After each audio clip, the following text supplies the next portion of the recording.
നമസ്കാരം, ജീവൻ ന്യൂസിലേക്ക് സ്വാഗതം. പ്രധാന വാർത്തകൾ.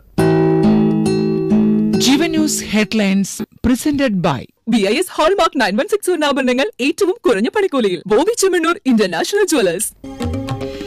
രാഹുലിനെതിരായ ബലാത്സംഗ കേസ് അറസ്റ്റ് തടഞ്ഞ നടപടി ഹൈക്കോടതി നീട്ടി. പരാതിക്കാരിയെ കക്ഷി ചേർത്തു. മറുപടി സത്യവാങ്മൂലം നൽകാൻ 2 ആഴ്ച സാവകാശം.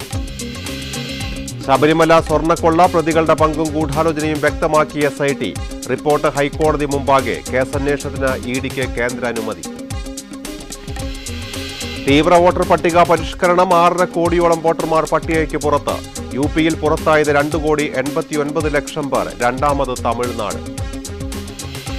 ഡൽഹിയിലും ബുൾഡോസർ രാജ്. രാംലീല മൈതാനത്തിനടുത്ത് വ്യാപക ഇടിച്ചുനിരത്തൽ. സംഘർഷത്തിൽ നിരവധി പേർക്ക് പരിക്ക്. തകർത്തത് അനധികൃത കയ്യേറ്റമെന്ന് അധികൃതർ. ഗ്രീൻലാൻഡിന് മേൽ അവകാശവാദമുന്നയിച്ച അമേരിക്ക. സൈനിക നീക്കത്തിനും മടിക്കില്ലെന്ന് വൈറ്റ് ഹൌസ്. വിയോജിച്ച് നാറ്റോയും യൂറോപ്യൻ രാജ്യങ്ങളും. Jeevan news headlines presented by BIS hallmark 9160 ആഭരണങ്ങൾ ഏറ്റവും കുറഞ്ഞ പണിക്കൂലിയിൽ ബോബി ചെമ്മണ്ണൂർ ഇന്റർനാഷണൽ ജ്വല്ലേഴ്സ്. വാർത്തകൾ വിശദമായി. ബലാത്സംഗ കേസിൽ രാഹുൽ മാങ്കൂട്ടത്തിൽ MLAയുടെ അറസ്റ്റ് വിലക്ക് ഹൈക്കോടതി നീട്ടി. ഈ മാസം 21 വരെ അറസ്റ്റ് പാടില്ലെന്നാണ് കോടതി നിർദ്ദേശം. മുൻകൂർ ജാമ്യാപേക്ഷയിൽ പരാതിക്കാരിയെ കക്ഷി ചേർത്തു. രാഹുൽ മാങ്കൂട്ടത്തിനെതിരായ ആദ്യ ബലാത്സംഗ കേസിലാണ് തന്നെയും കക്ഷി ചേർക്കണമെന്ന അപേക്ഷയുമായി പരാതിക്കാരി ഹൈക്കോടതിയെ സമീപിച്ചത്. കക്ഷി ചേരാനുള്ള അതിജീവിതയുടെ അപേക്ഷ ജസ്റ്റിസ് A. ബദറുദ്ദീൻ അധ്യക്ഷനായ സിംഗിൾ ബെഞ്ചാണ് അംഗീകരിച്ചത്. മറുപടി സത്യവാങ്മൂലം നൽകാൻ പരാതിക്കാരിക്ക് 2 ആഴ്ചത്തെ സാവകാശം കോടതി നൽകി. അതിജീവിതയുടെ പരാതിയിൽ ഈ മാസം 21-ന് വിശദമായ വാദം കേൾക്കും. അതിനുശേഷമായിരിക്കും രാഹുലിന്റെ മുൻകൂർ ജാമ്യാപേക്ഷയിൽ കോടതി തീരുമാനമെടുക്കുക. SIT രജിസ്റ്റർ ചെയ്ത ആദ്യ കേസിലെ മുൻകൂർ ജാമ്യാപേക്ഷ നേരത്തെ തിരുവനന്തപുരം പ്രിൻസിപ്പൽ സെഷൻസ് കോടതി തള്ളിയിരുന്നു. തുടർന്നാണ് മുൻകൂർ ജാമ്യം തേടി രാഹുൽ മാങ്കൂട്ടത്തിൽ ഹൈക്കോടതിയെ സമീപിച്ചത്. ബലാത്സംഗം, വിവാഹ വാഗ്ദാനം നൽകി പീഡനം, ഗർഭഛിദ്രത്തിന് പ്രേരിപ്പിക്കൽ, വീട്ടിൽ അതിക്രമിച്ചു കയറൽ തുടങ്ങിയ വകുപ്പുകളാണ് രാഹുലിനെതിരെ ചുമത്തിയിട്ടുള്ളത്. രാഹുലിന് ജാമ്യം അനുവദിക്കുന്നത് തന്റെ ജീവനും സുരക്ഷയ്ക്കും ഭീഷണിയാണെന്നാണ് അതിജീവിത ഹർജിയിൽ പറയുന്നത്.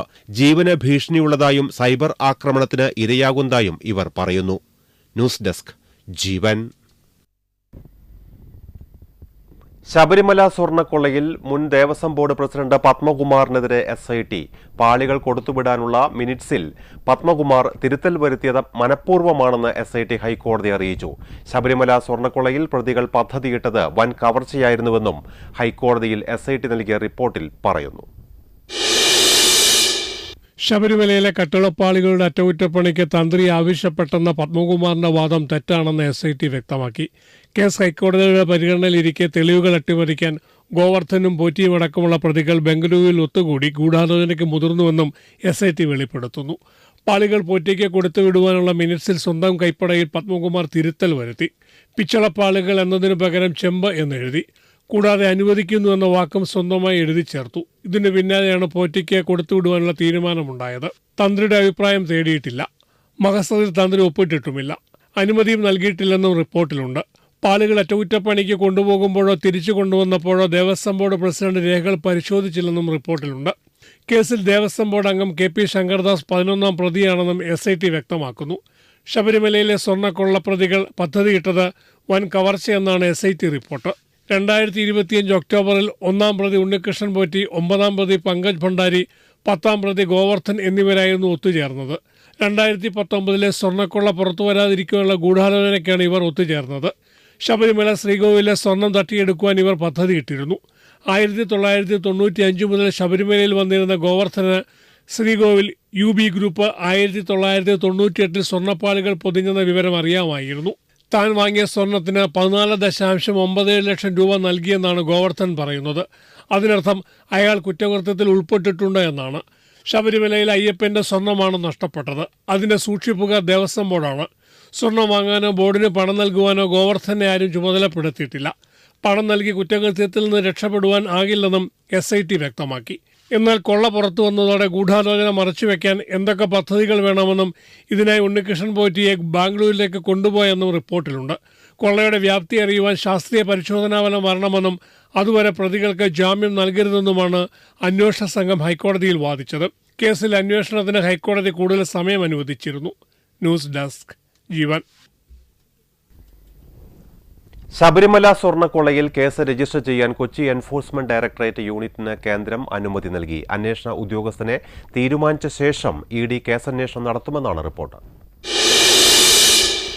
ശബരിമല സ്വർണ്ണക്കൊള്ള കേസിൽ കള്ളപ്പണ ഇടപാടുകൾ നടന്നെന്ന സൂചനയിൽ കഴിഞ്ഞ ഒക്ടോബറിൽ തന്നെ ഇഡി പ്രാഥമിക വിവരശേഖരണം നടത്തിയിരുന്നു. സ്വർണ്ണക്കൊള്ളയിൽ അന്താരാഷ്ട്ര തലത്തിലുള്ള ഇടപെടലുകൾ നടന്നിട്ടുണ്ടെന്നാണ് ഇഡിയുടെ ആരോപണം. ഒന്നാം പ്രതി ഉണ്ണികൃഷ്ണൻ പോറ്റിയെ കസ്റ്റഡിയിൽ വാങ്ങി ഇഡി ചോദ്യം ചെയ്യും. കേസുമായി ബന്ധപ്പെട്ട ഇഡി സമാന്തരമായി അന്വേഷണം നടത്തുന്നതിനെ മുൻപ് പ്രത്യേക അന്വേഷണ സംഘം എതിർത്തിരുന്നു. തുടർന്ന് കഴിഞ്ഞ ഡിസംബർ 19 കൊല്ലം വിജിലൻസ് കോടതി കേസ് രേഖകൾ ഇഡിക്ക് കൈമാറാൻ SITയോട് ആവശ്യപ്പെടുകയായിരുന്നു. ശബരിമലയിലെ സ്വർണ്ണക്കൊള്ള പുറത്തുവന്ന ദിവസങ്ങൾക്കകം തന്നെ കേസിന്റെ രേഖകളുടെ പകർപ്പ് കൈമാറാൻ ഇഡി പോലീസിനെ സമീപിച്ചെങ്കിലും അനുകൂല അവസ്ഥയായിരുന്നില്ല ഉണ്ടായത്. ഇതേ തുടർന്ന് ഇഡി ഹൈക്കോടതിയെ സമീപിച്ചു. ഹൈക്കോടതിയിൽ സർക്കാർ ഇതിനെ എതിർത്തു. പ്രത്യേക അന്വേഷണ സംഘം മികച്ച രീതിയിലാണ് അന്വേഷണം നടത്തുന്നതെന്നും ഏതെങ്കിലും രീതിയിലുള്ള ഫെമ ലംഘനം കണ്ടെത്തിയിട്ടില്ലെന്നുമാണ് സർക്കാർ ഹൈക്കോടതിയെ അറിയിച്ചത്. ഈ സാഹചര്യത്തിലാണ് ഇഡിയോട് വിചാരണ കോടതിയെ സമീപിക്കാൻ ഹൈക്കോടതി നിർദ്ദേശം നൽകിയത്. ഇതിന്റെ അടിസ്ഥാനത്തിൽ വിജിലൻസ് കോടതിയെ സമീപിച്ചതോടെയാണ് അനുകൂല വിധിയുണ്ടായത്. ന്യൂസ് ഡെസ്ക് ജീവൻ. കേരള കോൺഗ്രസ് മത്സരിക്കുന്ന ഇടുക്കി സീറ്റിനു വേണ്ടിയുള്ള അവകാശവാദത്തെ ചൊല്ലി കോൺഗ്രസിൽ ഗ്രൂപ്പ് പോര് മുറുകുന്നു. അവകാശവാദം ഉന്നയിച്ചത് വ്യക്തി താൽപര്യത്തിന് വേണ്ടിയെന്നാണ് ഒരു വിഭാഗത്തിന്റെ ആരോപണം. കേരള കോൺഗ്രസ് മത്സരിക്കുന്ന ഇടുക്കി സീറ്റ് കോൺഗ്രസ് ഏറ്റെടുക്കണമെന്ന ആവശ്യവുമായി ജില്ലാ UDF ചെയർമാൻ ജോയ് വെട്ടിക്കുഴി രംഗത്ത് വന്നിരുന്നു. ഇത് കേരള കോൺഗ്രസ് പൂർണ്ണമായും തള്ളിയെങ്കിലും വിഷയം ജില്ലയിലെ കോൺഗ്രസിനുള്ളിൽ ചർച്ചയാവുകയാണ്. ജോയ് വെട്ടിക്കുഴി ഇടുക്കി സീറ്റ് ലക്ഷ്യമിട്ട് നടത്തുന്ന നീക്കങ്ങളാണ് അവകാശവാദത്തിന് പിന്നിലെന്നാണ് കോൺഗ്രസിനുള്ളിൽ നിന്ന് തന്നെ ഉയരുന്ന വിമർശനം. സീറ്റ് പിടിച്ചെടുക്കണമെന്ന നിലപാടുള്ളത് സ്വയം പ്രഖ്യാപിത സ്ഥാനാർത്ഥികൾക്കാണെന്ന് KPCC സെക്രട്ടറി MN ഗോപി പറഞ്ഞു. കോൺഗ്രസ് ആ സീറ്റ് ഏറ്റെടുക്കുന്നതിനെ സംബന്ധിച്ച് കോൺഗ്രസ് പാർട്ടി ചർച്ച ചെയ്യുകയോ തീരുമാനമെടുക്കുകയോ ചെയ്തിട്ടില്ല. UDFന്റെ അകത്ത് പൊതുവായി ചർച്ച ചെയ്തെടുക്കേണ്ട കാര്യമാണത്. ഇപ്പോൾ കേരളത്തിലെ 140 സീറ്റിലൊന്നും കോൺഗ്രസിന് മത്സരിക്കാൻ പറ്റത്തില്ല. ഘടകകക്ഷികളുമായിട്ടുള്ള ബന്ധം ഊഷ്മളമായി കൊണ്ടുപോകണം എന്നുള്ളതാണ് കേരള പ്രദേശ് കോൺഗ്രസ് കമ്മിറ്റിയുടെ പൊതുവായ തീരുമാനം. ജില്ലയിൽ തൊടുപുഴയെ കൂടാതെ കേരള കോൺഗ്രസ് മത്സരിക്കുന്ന രണ്ടാമത്തെ മണ്ഡലമാണ് ഇടുക്കി. റോഷി അഗസ്റ്റിനെ പരാജയപ്പെടുത്തി ഇത്തവണ തിരികെ വരാനാകുമെന്ന പ്രതീക്ഷ കേരള കോൺഗ്രസ് വെച്ചുപുലർത്തുന്നുണ്ട്. വിജയപ്രതീക്ഷ നിലനിൽക്കെ കോൺഗ്രസ് നേതാക്കൾ അനാവശ്യ ചർച്ചകൾ സൃഷ്ടിക്കുന്നതിൽ കേരള കോൺഗ്രസിനെ കടുത്ത അതൃപ്തിയുണ്ട്. ന്യൂസ് ഡെസ്ക് ജീവൻ. ഡൽഹിയിലെ രാംലീല മൈതാനത്തിനടുത്തുള്ള മോസ്കിന് സമീപം അനധികൃത കയ്യേറ്റങ്ങൾ നീക്കം ചെയ്യുന്നതിനുള്ള നടപടി അക്രമത്തിലേക്ക് നീങ്ങി. 5 പോലീസ് ഉദ്യോഗസ്ഥർക്ക് പരിക്കേറ്റു. ഡൽഹി ഹൈക്കോടതിയുടെ ഉത്തരവിനെ തുടർന്ന് തുർക്ക്മാൻ ഗേറ്റിന് സമീപമുള്ള സയ്യിദ് ഫൈസ് സലാഹി പള്ളിയുടെയും ശ്മശാനത്തിന്റെയും സമീപമുള്ള ഭൂമിയിൽ മുനിസിപ്പൽ കോർപ്പറേഷൻ ഓഫ് ഡൽഹി ഉദ്യോഗസ്ഥർ പൊളിക്കൽ നടപടികൾ നടത്തിക്കൊണ്ടിരിക്കെയാണ് അക്രമമുണ്ടായത്. പൊളിക്കൽ നടപടികൾ നടത്തുമ്പോൾ ചില താമസക്കാർ ഉദ്യോഗസ്ഥർക്ക് നേരെ കല്ലെറിഞ്ഞു. സ്ഥിതിഗതികൾ നിയന്ത്രിക്കുന്നതിനായി പോലീസ് കണ്ണീർവാതകം പ്രയോഗിച്ചു. തുടർന്ന് താമസക്കാർ പോലീസിന് നേരെ കല്ലെറിഞ്ഞു. ആളുകൾക്ക് യാതൊരു ബുദ്ധിമുട്ടും ഉണ്ടാകരുതെന്ന് കണക്കിലെടുത്താണ് രാത്രിയിൽ ഒഴിപ്പിക്കലിനെത്തിയതെന്ന് മുതിർന്ന പോലീസ് ഉദ്യോഗസ്ഥൻ നിതിൻ വത്സൻ പറഞ്ഞു. കല്ലെറിഞ്ഞവർക്കെതിരെ നടപടിയെടുക്കുമെന്നും സ്ഥിതിഗതികൾ നിയന്ത്രണത്തിലാണെന്നും അദ്ദേഹം കൂട്ടിച്ചേർത്തു. तो MCD ने हमें बताया कि 6 और 7 तारीख के नाइट को हम लोग करेंगे. जैसे ही MCD से हमें इंटीमेशन मिला कि इस टाइम में करना है, हमने अपने फोर्स मोबिलाइज किया, अपने ऑफिसर्स को इधर डिप्लॉय किया. उसके बाद जब डेमोलिशन स्टार्ट होने वाले थे, MCD की जो पैराफर्नेलिया JCB और सब आने वाले थे, 150 के आसपास लोग इकट्ठा हो गया. ഡൽഹി ഹൈക്കോടതിയുടെ ഡിവിഷൻ ബെഞ്ചിന്റെ 2025 നവംബറിലെ ഉത്തരവിന്റെ അടിസ്ഥാനത്തിലാണ് MCD നടപടി സ്വീകരിച്ചത്. തുർക്ക്മാൻ ഗേറ്റിനടുത്തുള്ള രാംലീല മൈതാനത്തെ 38,940 ചതുരശ്ര അടി അനധികൃത കയ്യേറ്റങ്ങൾ ഒഴിപ്പിക്കാൻ സിവിക് ബോഡിക്കും പൊതുമരാമത്ത് വകുപ്പിനും 3 മാസ സമയം നൽകിയിരുന്നു. 0.195 ഏക്കർ ഭൂമിക്കപ്പുറത്തുള്ള എല്ലാ കെട്ടിടങ്ങളും പൊളിച്ചുമാറ്റാൻ ബാധ്യസ്ഥരാണെന്നും പള്ളിയുടെ മാനേജിംഗ് കമ്മിറ്റിയോ ഡൽഹി വഖഫ് ബോർഡോ ഭൂമിയുടെ ഉടമസ്ഥാവകാശമോ നിയമപരമായ കൈവശാവകാശമോ സ്ഥാപിക്കുന്നതിന് യാതൊരു രേഖാമൂലമുള്ള തെളിവുകളും ഹാജരാക്കിയിട്ടില്ലെന്നും ഡിസംബറിൽ MCD പറഞ്ഞിരുന്നു. 0.195 ഏക്കർ ഭൂമിയിലാണ് പള്ളി സ്ഥിതി ചെയ്യുന്നത്. കയ്യേറ്റങ്ങളിൽ റോഡിന്റെ ഭാഗങ്ങൾ, കാൽനടപ്പാത, പാർക്കിംഗ് ഏരിയ, സ്വകാര്യ ഡയഗ്നോസ്റ്റിക് സെന്റർ എന്നിവയാണ് ഉൾപ്പെടുന്നത്. നാഷണൽ ഡെസ്ക് ജീവൻ. രാജ്യത്ത് പല സംസ്ഥാനങ്ങളിലും തീവ്ര വോട്ടർ പട്ടിക പരിഷ്കരണം പൂർത്തിയായതോടെ ഇതുവരെ പുറത്തായത് 6.5 കോടി വോട്ടർമാർ. ഉത്തർപ്രദേശിലാണ് ഏറ്റവും കൂടുതൽ വോട്ടർമാർ പുറത്തായത്. തീവ്ര വോട്ടർ പട്ടിക പരിഷ്കരണം പൂർത്തിയായതോടെ 2.89 കോടി പേരാണ് UP-യിൽ പുറത്തായത്. തമിഴ്നാടാണ് ഉത്തർപ്രദേശിന് പിന്നിൽ. 97 ലക്ഷം ആളുകളാണ് തമിഴ്നാട്ടിൽ പുറത്തുപോയത്. തൊട്ടുപിന്നിലുള്ള ഗുജറാത്തിൽ 74 ലക്ഷം പേരാണ് പുറത്താക്കപ്പെട്ടത്.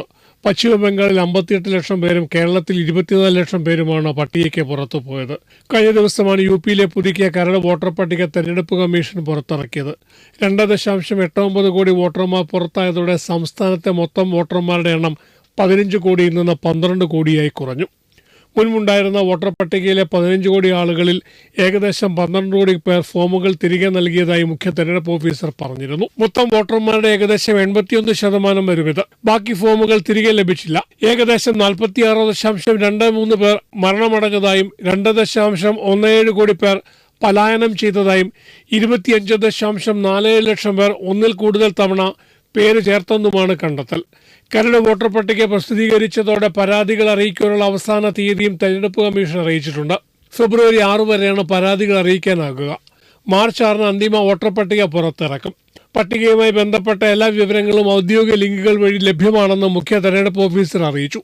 അതേസമയം ബംഗാളിൽ തീവ്ര പരിഷ്കരണത്തെ ചൊല്ലി വാഗ്വാദങ്ങൾ അരങ്ങേറുകയാണ്.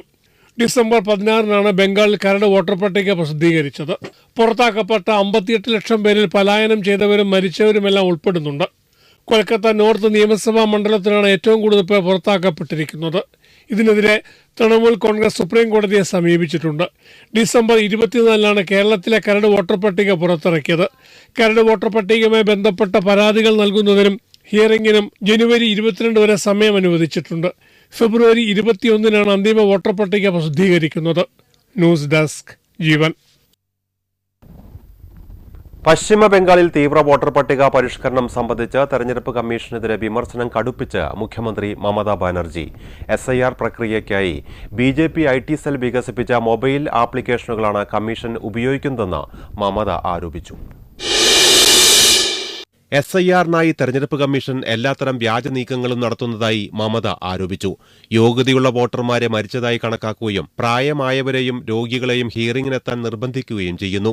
അതിനായി BJP IT സെൽ വികസിപ്പിച്ച മൊബൈൽ ആപ്പുകൾ ഉപയോഗിക്കുന്നത് നിയമവിരുദ്ധവും ഭരണഘടനാ വിരുദ്ധവും ജനാധിപത്യ വിരുദ്ധവുമാണ്. ഇത് തുടരാൻ അനുവദിക്കില്ല. SIR വേളയിൽ ജാഗ്രത പുലർത്തണമെന്നും സഹായം ആവശ്യമുള്ളവരോട് ചേർന്നു നിൽക്കണമെന്നും അവർ ജനങ്ങളെ ഓർമ്മിപ്പിച്ചു. আগামীকাল কোর্ট খুলবে, আমরাও আইনে যাব। এত মানুষের মৃত্যু, এত মানুষকে যেভাবে হ্যারাস করেছে তার বিরুদ্ধে, এবং প্রয়োজন পড়লে আমি নিজেও পারমিশন চাইব। দরকার হলে আমিও সুপ্রিম কোর্টে গিয়ে মানুষের হয়ে আমি প্লিড করব. SIR മൂലം നിരവധി പേർക്ക് ജീവൻ നഷ്ടമാകുന്ന സാഹചര്യമുണ്ടായി. സാങ്കേതിക വിദ്യ അടിസ്ഥാനമാക്കിയുള്ള ഗൂഢാലോചനയാണ് നടക്കുന്നത്. കൃത്രിമ ബുദ്ധിയും അനൗപചാരിക മാർഗങ്ങളും ഉപയോഗിച്ചാണ് പലരെയും പട്ടികയിൽ നിന്ന് നീക്കം ചെയ്യുന്നത്. പ്രതികരണം അറിയിക്കാനുള്ള അവസരം പോലും നൽകാതെ ലക്ഷക്കണക്കിന് പേരുകൾ പട്ടികയിൽ നിന്ന് വെട്ടിമാറ്റിയെന്നും മമത ആരോപിച്ചു. നാഷണൽ ഡെസ്ക് ജീവൻ. കഴിഞ്ഞ വർഷം നേരിട്ട അപ്രതീക്ഷിത പരാജയത്തിനു ശേഷം ISROയുടെ വിശ്വസ്ത വിക്ഷേപണ വാഹനം തിരിച്ചെത്തുകയാണ്. PSLV C-62 ദൌത്യം ജനുവരി 12 നടക്കും. അത്യാധുനിക ഭൌമനിരീക്ഷണ ഉപഗ്രഹം അന്വേഷയടക്കം 15-ലധികം ഉപഗ്രഹങ്ങളാണ് PSLV C-62 ദൌത്യത്തിൽ ബഹിരാകാശത്തേക്ക് പോകുന്നത്. 12-ാം തീയതി രാവിലെ 10:17 സതീഷ് ധവാൻ സ്പേസ് സെന്ററിലെ 1-ാം നമ്പർ ലോഞ്ച് പാഡിൽ നിന്നാണ് വിക്ഷേപണം. 2025 മെയ് 18 പരാജയപ്പെട്ട PSLV C-61 വിക്ഷേപണം. റോക്കറ്റിന്റെ 3-ാം ഘട്ടത്തിലെ സാങ്കേതിക പ്രശ്നമായിരുന്നു അന്ന് വില്ലൻ. പരാജയ പഠന റിപ്പോർട്ട് പുറത്തുവിട്ടിട്ടില്ലെങ്കിലും ഇനിയൊരിക്കലും ആ പ്രശ്നം ആവർത്തിക്കില്ലെന്നാണ് ഇസ്രോ വൃത്തങ്ങൾ പറയുന്നത്. PSLV-യുടെ 2 ചെറു സ്ട്രോപ്പോണുകളുള്ള DL പതിപ്പാണ് വരും ദൌത്യത്തിൽ ഉപയോഗിക്കുന്നത്. റോക്കറ്റ് തിരിച്ച് ലോഞ്ച് പാഡിലെത്തുമ്പോൾ പ്രതീക്ഷകളും ഉത്തരവാദിത്വവും വലുതാണ്. നിർണായക ഭൌമ നിരീക്ഷണ ഉപഗ്രഹം EOS-N1 അന്വേഷയാണ് ബഹിരാകാശത്തേക്ക് അയക്കുന്ന പ്രധാന ഉപഗ്രഹം. ഹൈപ്പർ സ്പെക്ട്രൽ ഇമേജിംഗ് ഉപഗ്രഹമാണിത്. 64-ാം ദൌത്യത്തിൽ അന്വേഷയ്ക്കൊപ്പം വിദേശ രാജ്യങ്ങളിൽ നിന്നുള്ളതടക്കം 15-ലധികം ചെറു ഉപഗ്രഹങ്ങളുമുണ്ട്. News desk Jeevan. ഗ്രീൻലാൻഡ് ഏറ്റെടുക്കുന്നതിന് അമേരിക്ക സൈനികാക്രമണമടക്കം പരിഗണിക്കുന്നുണ്ടെന്ന് വൈറ്റ് ഹൌസ്. ഗ്രീൻലാൻഡ് ഏറ്റെടുക്കുന്നത് അമേരിക്കയുടെ ദേശീയ സുരക്ഷാ മുൻഗണനയാണെന്നും വൈറ്റ് ഹൌസ് വ്യക്തമാക്കി. ഡെൻമാർക്കിന്റെ അർദ്ധ സ്വയംഭരണ പ്രദേശമായ ഗ്രീൻലാൻഡ് അമേരിക്കയ്ക്ക് വേണമെന്ന് അമേരിക്കൻ പ്രസിഡന്റ് ഡൊണാൾഡ് ട്രംപ് പ്രഖ്യാപിച്ചതിന് പിന്നാലെയാണ് വൈറ്റ് ഹൌസിന്റെ പ്രസ്താവന. ഡെൻമാർക്കിനെയും ഗ്രീൻലൻഡിനെയും പറ്റിയുള്ള കാര്യങ്ങൾ ആ രാജ്യങ്ങൾ മാത്രം തീരുമാനിക്കേണ്ടതാണെന്ന ഡെൻമാർക്ക്, ഫിൻലൻഡ്, നോർവേ, സ്വീഡൻ എന്നീ രാജ്യങ്ങളുടെ സംയുക്ത പ്രസ്താവന പുറത്തുവന്നു. നാറ്റോ രാജ്യങ്ങളുമായും അമേരിക്കയുമായും ചർച്ചയ്ക്ക് തയ്യാറാണെന്നും പ്രസ്താവനയിൽ വ്യക്തമാക്കി. അമേരിക്കയുടെ സുരക്ഷയ്ക്ക് ഗ്രീൻലൻഡ് അമേരിക്കയ്ക്ക് വേണം എന്നായിരുന്നു ട്രംപ് പറഞ്ഞത്. അതേസമയം ഗ്രീൻലൻഡിന്റെ നിയന്ത്രണം ഏറ്റെടുക്കുവാനുള്ള അമേരിക്കൻ ശ്രമത്തിനെതിരെ യൂറോപ്യൻ രാജ്യങ്ങൾ രംഗത്തെത്തി. ഗ്രീൻലൻഡ് വിഷയത്തിൽ തീരുമാനമെടുക്കുവാനുള്ള അവകാശം ഡെൻമാർക്കിനും ഗ്രീൻലൻഡിനും മാത്രമാണെന്ന് UK, ഫ്രാൻസ് തുടങ്ങിയ രാജ്യങ്ങൾ വ്യക്തമാക്കി. ഇതിനിടെ വെനസ്വേലയിലെ ഇടക്കാല സർക്കാർ 3050 ദശലക്ഷം ബാരൽ ഉയർന്ന നിലവാരമുള്ള എണ്ണ അമേരിക്ക കൈമാറാൻ തയ്യാറാണെന്ന് അറിയിച്ചതായി ട്രംപ് അറിയിച്ചു. ഇത് വിപണി വിലയ്ക്ക് വിൽക്കുമെന്നും വെനസ്വേലയിലെയും അമേരിക്കയിലെയും ജനതയുടെ ക്ഷേമത്തിനായി ആ പണം ഉപയോഗിക്കുമെന്നും ട്രംപ് പറഞ്ഞു. പദ്ധതി നടപ്പിലാക്കാൻ ഊർജ്ജ സെക്രട്ടറിയെ ചുമതലപ്പെടുത്തിയതായി ട്രംപ് സമൂഹ മാധ്യമത്തിൽ വ്യക്തമാക്കി. ന്യൂസ് ഡെസ്ക് ജീവൻ. സാമ്പത്തിക തകർച്ചയ്ക്കെതിരെ ഇറാനിൽ 10 ദിവസത്തോളമായി തുടരുന്ന പ്രക്ഷോഭങ്ങളിൽ 35-ലേറെ പേർ കൊല്ലപ്പെട്ടു. പുറം ശക്തികളുടെ പ്രേരണയിൽ നടക്കുന്ന പ്രക്ഷോഭം രാജ്യതാൽപര്യങ്ങൾക്ക് വിരുദ്ധമാണെന്ന് ഇറാൻ സർക്കാർ കുറ്റപ്പെടുത്തി. തലസ്ഥാന നഗരിയായ ടെഹ്റാൻ ഉൾപ്പെടെ പലയിടങ്ങളിലും പ്രക്ഷോഭം ശക്തമാണ്. 29 പ്രക്ഷോഭകർ, 4 കുട്ടികൾ, 2 സേനാംഗങ്ങൾ എന്നിവരാണ് പ്രക്ഷോഭത്തിനിടെ കൊല്ലപ്പെട്ടതെന്നാണ് റിപ്പോർട്ട്. 250 പോലീസ് ഉദ്യോഗസ്ഥർക്കും ഇറാൻ റവല്യൂഷണറി ഗാർഡിന്റെ സന്നദ്ധ സേവകരായ ബാസിസേനയിലെ 45 അംഗങ്ങൾക്കും പരിക്കേറ്റു. 31 പ്രവിശ്യകളിൽ 27ലും പ്രക്ഷോഭം തുടരുന്നത് ഇറാൻ ഭരണകൂടത്തിന് വലിയ തലവേദനയായി. ഇലാം പ്രവിശ്യയിൽ പ്രക്ഷോഭകരെ തേടിയെത്തിയ ഇറാൻ സേന നടത്തിയ അതിക്രമങ്ങളെ US സ്റ്റേറ്റ് ഡിപ്പാർട്ട്മെന്റ് വിമർശിച്ചു. ആശുപത്രി വാർഡുകളിൽ കടന്നുകയറി ജീവനക്കാരെ അടിക്കുന്നതുൾപ്പെടെയുള്ള നടപടികൾ മനുഷ്യരാശിക്കെതിരായ കുറ്റകൃത്യമാണെന്ന് എക്സിലെ പോസ്റ്റിൽ US ആരോപിച്ചു. പ്രക്ഷോഭകരെ അടിച്ചമർത്തുന്നത് തുടർന്നാൽ ഇടപെടുമെന്ന് US പ്രസിഡന്റ് ഡൊണാൾഡ് ട്രംപ് മുന്നറിയിപ്പ് നൽകിയിട്ടുണ്ട്. എന്നാൽ US ഇടപെടലുണ്ടായാൽ കനത്ത തിരിച്ചടി ഉണ്ടാകുമെന്നാണ് ഇറാൻ നൽകിയ മറുപടി. ഇറാൻ പ്രക്ഷോഭകർക്ക് പിന്തുണയുമായി ഇസ്രായേൽ പ്രധാനമന്ത്രി ബെഞ്ചമിൻ നെതന്യാഹുവും രംഗത്തുണ്ട്. ഇന്റർനാഷണൽ ഡെസ്ക് ജീവൻ. സംസ്ഥാനത്ത് ഒരു മാസത്തിനിടെ കോഴിയിറച്ചി വിലയിൽ വൻ വർധന. ബ്രോയിലർ കോഴിയിറച്ചിക്കാണ് ഒരു മാസത്തിനിടെ കിലോഗ്രാമിന് 100 രൂപയ്ക്ക് മുകളിൽ കൂടിയത്. ശബരിമല സീസൺ ആരംഭിച്ച ഡിസംബർ ആദ്യവാരം മുതലാണ് കോഴിയിറച്ചിക്ക് വിലക്കയറ്റം തുടങ്ങിയത്. നവംബർ പകുതിയിൽ കിലോഗ്രാമിന് 160 രൂപയുണ്ടായത് ജനുവരി ആദ്യവാരം എത്തിയപ്പോഴേക്കും 290 രൂപയായി. സംസ്ഥാനത്തെ ഫാമുടമകൾ കോഴികളെ വിൽപ്പനയ്ക്ക് നൽകാതെ അനധികൃതമായി പൂഴ്ത്തിവയ്പ് നടത്തിയാണ് വിലക്കയറ്റമുണ്ടാക്കിയതെന്നാണ് ചില്ലറ വ്യാപാരികളുടെ ആക്ഷേപം. സിവിൽ സപ്ലൈസ് വകുപ്പും അതത് ജില്ലാ ഭരണകൂടങ്ങളും വില നിയന്ത്രണത്തിൽ ഇടപെട്ടിട്ടില്ലെങ്കിൽ കടയടപ്പ് സമരത്തിലേക്ക് നീങ്ങാനൊരുങ്ങുകയാണ് കച്ചവടക്കാർ. കോഴിക്കോട് നഗരത്തിൽ പലയിടത്തും വിലക്കയറ്റത്തെ തുടർന്ന് കോഴിക്കടകൾ അടച്ചിടാനും തുടങ്ങിയിട്ടുണ്ട്. ലഗോൺ കോഴിയിറച്ചി വിലയിൽ കാര്യമായ വ്യത്യാസമില്ല. ലഗോൺ കോഴികൾക്ക് മലബാറിലാണ് ആവശ്യക്കാരേറെയുള്ളത്. 200 രൂപയ്ക്കുള്ളിൽ നൽകാൻ കഴിയുന്നതാണ് ഫാം ഉടമകളുടെ പൂഴ്ത്തിവയ്പ് കാരണം വലിയ വിലയ്ക്ക് നൽകേണ്ടി വരുന്നത്. കേരളത്തിലുള്ള കോഴി ഫാമുകളിൽ 80% തമിഴ്നാട്, കർണാടക സംസ്ഥാനങ്ങളിലെ വൻകിട ഫാമുകളുടെ നിയന്ത്രണത്തിലാണ്. ന്യൂസ് ഡെസ്ക് ജീവൻ. ആഗോള വിപണിയിൽ തോട്ടണ്ടി വില ഉയർന്നതിനൊപ്പം പരിപ്പ് വില ഇടിയുകയും ചെയ്തതോടെ സംസ്ഥാനത്തെ കശുവണ്ടി വ്യവസായ സ്ഥാപനങ്ങൾ കടുത്ത പ്രതിസന്ധിയിൽ.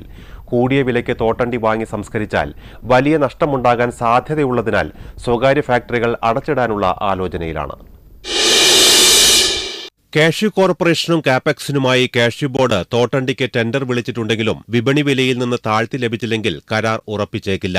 2 മാസം മുമ്പ് സീസൺ അവസാനിച്ച സെനഗൽ, ഗിനിബസാവോ തോട്ടണ്ടിക്ക് കിലോയ്ക്ക് 145 രൂപയായിരുന്നു. ടാൻസാനിയൻ തോട്ടണ്ടിയുടെ സീസൺ ആരംഭിച്ചതോടെ കിലോയ്ക്ക് 170 രൂപയായി ഉയർന്നു.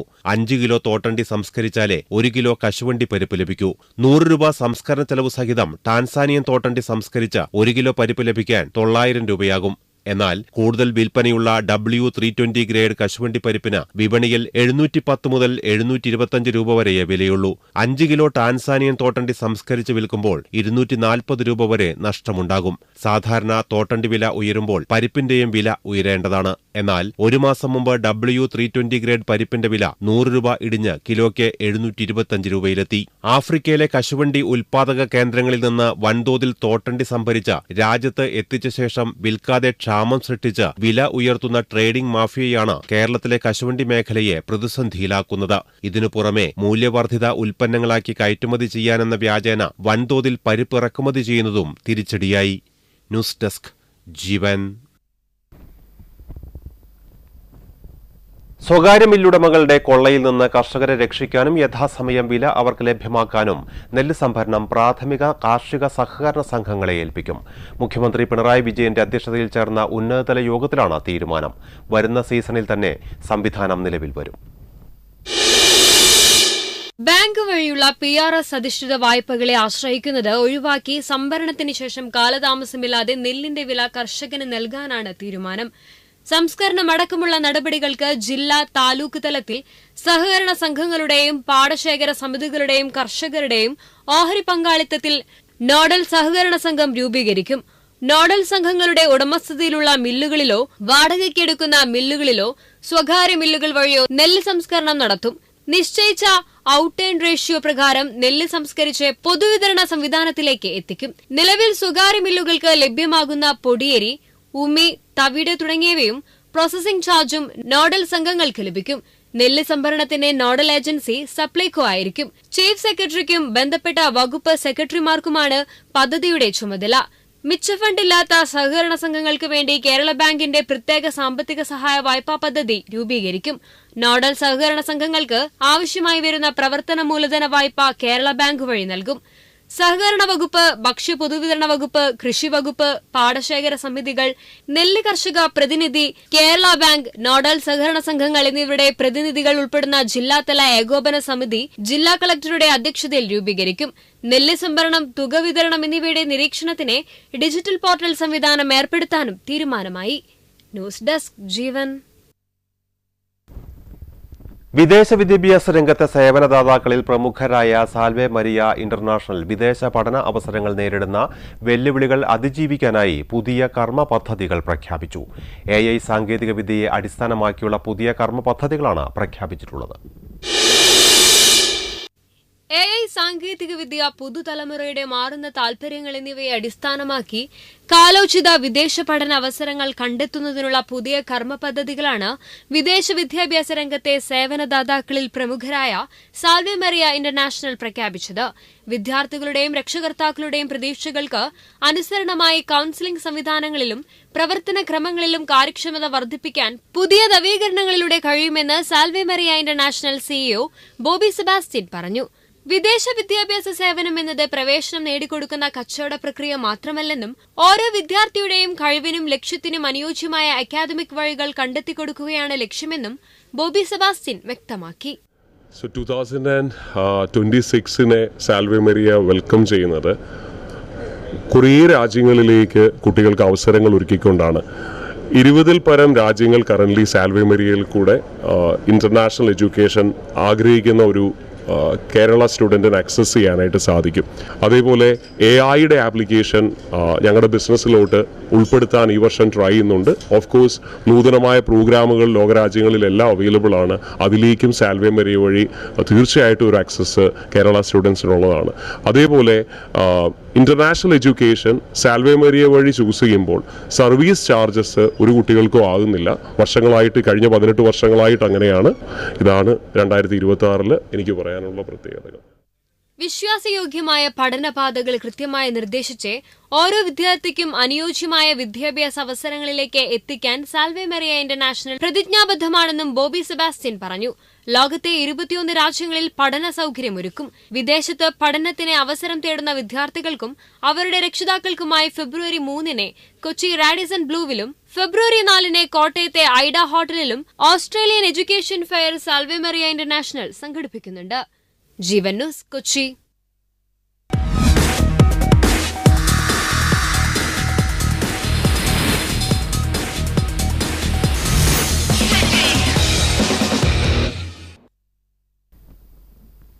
ISL-ന്റെ 12ാം സീസൺ ഫെബ്രുവരി 14 മുതൽ ആരംഭിക്കും. ദേശീയ കായിക മന്ത്രി മൻസുഖ് മാണ്ഡവ്യയാണ് ഇതു സംബന്ധിച്ച പ്രഖ്യാപനം നടത്തിയത്. നിലവിൽ ടൂർണമെന്റിന്റെ ഭാഗമായ 14 ടീമുകളും സീസണിന്റെ ഭാഗമാകുമെന്നും മന്ത്രി അറിയിച്ചു. കൊമേഴ്സ്യൽ പാർട്ണറുടെ അഭാവത്തിലാണ് സെപ്റ്റംബറിൽ തുടങ്ങേണ്ടിയിരുന്ന മത്സരം അനിശ്ചിതകാലത്തേക്ക് നിലച്ചുപോയത്. പിന്നാലെ പല വിദേശ താരങ്ങളും ടീം വിടുകയും ക്ലബ്ബുകൾ തങ്ങളുടെ ഫസ്റ്റ് ടീമിന്റെ പ്രവർത്തനം താൽക്കാലികമായി നിർത്തിവെക്കുകയും ചെയ്തു. സൂപ്പർ കപ്പ് ജേതാക്കളായി FC ഗോവയാണ് ഏറ്റവും അവസാനം പ്രവർത്തനം നിർത്തിവെച്ച club. Odisha FC, Kerala Blasters, Mohun Bagan, Chennaiyin FC ടീമുകൾ നേരത്തെ തന്നെ തങ്ങളുടെ പ്രവർത്തനം നിർത്തി. സൂപ്പർ കപ്പിന് മുന്നോടിയായി കേരള ബ്ലാസ്റ്റേഴ്സ് ടീമിലെത്തിച്ച പോർച്ചുഗീസ് താരം തിയാഗോ ആൽവസ് അടുത്തിടെ ടീം വിട്ടിരുന്നു. പിന്നാലെ നായകൻ അഡ്രിയാൻ ലൂണയും മൊറോക്കൻ മുന്നേറ്റ താരം നോഹ സദോയിയും വായ്പാ അടിസ്ഥാനത്തിൽ വിദേശ ക്ലബ്ബുകളിലേക്ക് ചേക്കേറി. Sports desk, Jeevan.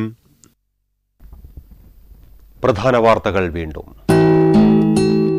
Jeevan news headlines presented by BIS hallmark 916 സ്വർണ്ണാഭരണങ്ങൾ ഏറ്റവും കുറഞ്ഞ പണിക്കൂലിയിൽ. Bobby Chemmanur international jewellers. രാഹുലിനെതിരായ ബലാത്സംഗ കേസ് അറസ്റ്റ് തടഞ്ഞ നടപടി ഹൈക്കോടതി നീട്ടി. പരാതിക്കാരിയെ കക്ഷി ചേർത്തു. മറുപടി സത്യവാങ്മൂലം നൽകാൻ 2 ആഴ്ച സാവകാശം.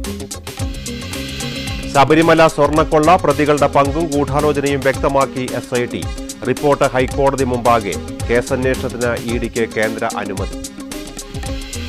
തീവ്ര വോട്ടർ പട്ടിക പരിഷ്കരണം. 6.5 കോടിയോളം വോട്ടർമാർ പട്ടികയ്ക്ക് പുറത്ത്.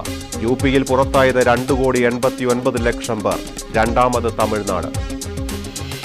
ഡൽഹിയിലും ബുൾഡോസർ രാജ്. രാംലീല മൈതാനത്തിനടുത്ത് വ്യാപക ഇടിച്ചുനിരത്തൽ. സംഘർഷത്തിൽ നിരവധി പേർക്ക് പരിക്ക്. തകർത്തത് അനധികൃത കയ്യേറ്റമെന്ന് അധികൃതർ. ഗ്രീൻലാൻഡിനുമേൽ അവകാശവാദം ഉറപ്പിച്ച് അമേരിക്ക. സൈനിക നീക്കത്തിനും മടിക്കില്ലെന്ന് വൈറ്റ് ഹൌസ്. വിയോജിച്ച് നാറ്റോയും യൂറോപ്യൻ രാജ്യങ്ങളും. Jeevan news headlines presented by BIS hallmark 916 സ്വർണ്ണാഭരണങ്ങൾ ഏറ്റവും കുറഞ്ഞ പണിക്കൂലിയിൽ. Bobby Chemmanur international jewellers. ഈ വാർത്താ ബുള്ളറ്റിൻ പൂർണ്ണമാകുന്നു. നമസ്കാരം.